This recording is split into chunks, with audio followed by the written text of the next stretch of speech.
ಅಪ್ಪು ನೀವು ಚೆನ್ನಾಗಿ ಮಾಡಿದ್ರಿ, ಸಿನಿಮಾ ಮಾತ್ರ ದೇವರೇ ಕಾಪಾಡಬೇಕು ಅಂತ ಹೇಳಿದ್ದೆ.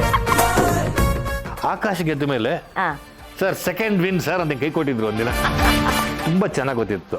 ಜನ ನನ್ನ ನೋಡಕ್ಕೆ ಬರ್ತಾರೆ ಥಿಯೇಟ್ರಿಗೆ. Acting was not just acting ಅಲ್ಲ, ಒಂದು ದೊಡ್ಡ ಜವಾಬ್ದಾರಿ ಕೂಡ ಆಗಿತ್ತು ಸ್ಟಾರ್ಗೆ ಅಲ್ವಾ. ಕೋವಿಡ್ ಮುಗಿತಾ ಇದ್ದಂಗೆ ಒಂದ್ಸಲ ಸಿಕ್ಕಿದ್ರು, ವರ್ಷಕ್ಕೆ ಒಂದು 3-4 ಸಿನಿಮಾ ಮಾಡಬೇಕು ಸರ್, ಯಾಕಂದರೆ ತುಂಬ ಜನಕ್ಕೆ ಕೆಲಸ ಅಲ್ಲ, ತುಂಬ ಸಫರ್ ಮಾಡಿಬಿಟ್ಟಿದ್ದಾರೆ ಎಲ್ಲರೂ. 3 ವರ್ಷ ಊಟ ತಿಂಡಿ ಇಲ್ಲದೆ ಬೇಜಾರಾಗುತ್ತೆ ಮನಸ್ಸಿಗೆ. ಪಾಪ್ಯುಲಾರಿಟಿ ಬರುತ್ತೆ ಹೋಗುತ್ತೆ, ಪ್ರೀತಿ ಈಸ್ ಪರ್ಮನೆಂಟ್. ಅಪ್ಪು ಫ್ಯಾನ್ಸ್ಗಿರೋದು ಇಟ್ಸ್ ಪರ್ಮನೆಂಟ್, ಹೋಗಲ್ಲ ಅದು. ವಾರಕ್ಕೆ ಒಂದು 3-4 ಸೀರೆ ಅಂತೂ ಮನಸ್ಸಿಗೆ ಬಂದೇ ಬರ್ತಾರೆ. ಅಪ್ಪು ಮನಸ್ಸಿಗೆ ಹೋಗೋದೇ ಇಲ್ಲ ನಮಗೆ. ಮನುಷ್ಯನಿಗೆ ಎಮೋಷನ್ಸ್ ಭಾಳ ಮುಖ್ಯ ರೀ. ಅದನ್ನು ಕಳ್ಕೊಬಾರ್ದು ನಾವು. ಅಪ್ಪು ಕಳ್ಕೊಳ್ಳಿಲ್ಲ ಅದನ್ನು. Appu heart was very pure. Affect ಆ ಕಲ್ಮಶನೇ ಇರಲಿಲ್ಲ. ಅವ್ರಿಗೆ ಪ್ರೀತಿ ಮಾಡೋದಕ್ಕೆ ಮುಖ್ಯ ಕಾರಣ ಅದು ಒಂದು. ಪೂರ್ತಿ ಎಪಿಸೋಡ್ ನೋಡಲು ಡೌನ್ಲೋಡ್ ಮಾಡಿ PRK ಆಪ್. ಗೂಗಲ್ ಪ್ಲೇಸ್ಟೋರ್ ಹಾಗೂ ಆಪ್ ಸ್ಟೋರ್ನಲ್ಲಿ ಲಭ್ಯ.